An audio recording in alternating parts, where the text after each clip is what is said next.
Olá, sou o professor Mirtênio e nesta aula vamos aprender um pouquinho mais sobre estatística e probabilidade.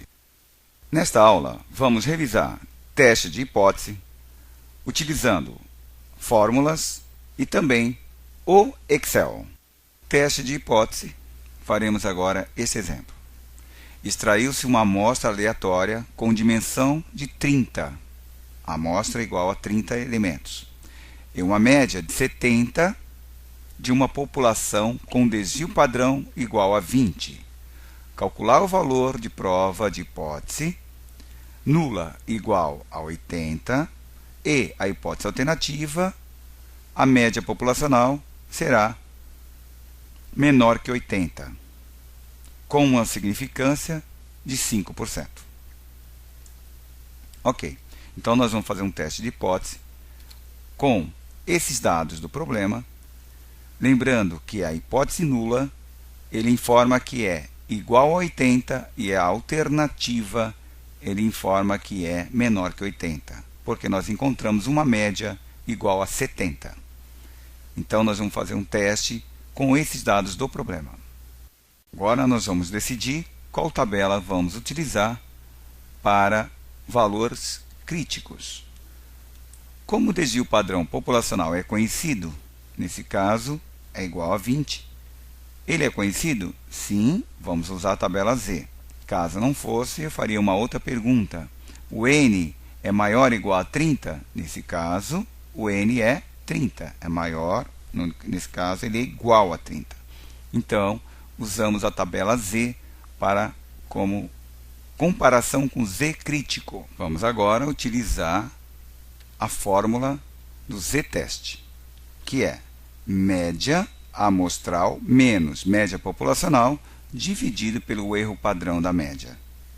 Nesse caso, vamos encontrar z-teste igual a menos 2,74.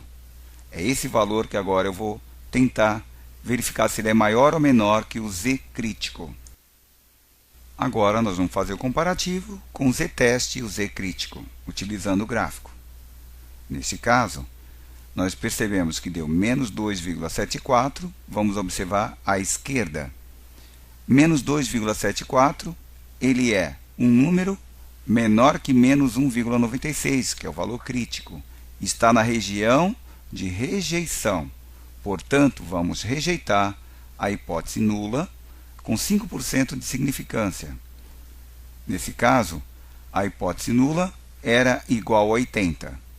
Então, está rejeitada essa hipótese, porque a média amostral era igual a 70. Então, provavelmente, vai ser um número menor que 80. Vamos calcular agora o teste de hipótese. Observe que, nesse exemplo, ele dá a amostra igual a 30, uma média populacional igual a 80, a média amostral igual a 70 e com o desvio padrão igual a 20. Então, nós vamos encontrar agora aqui o erro padrão, que é o desvio padrão, dividido pela raiz quadrada do número da amostra.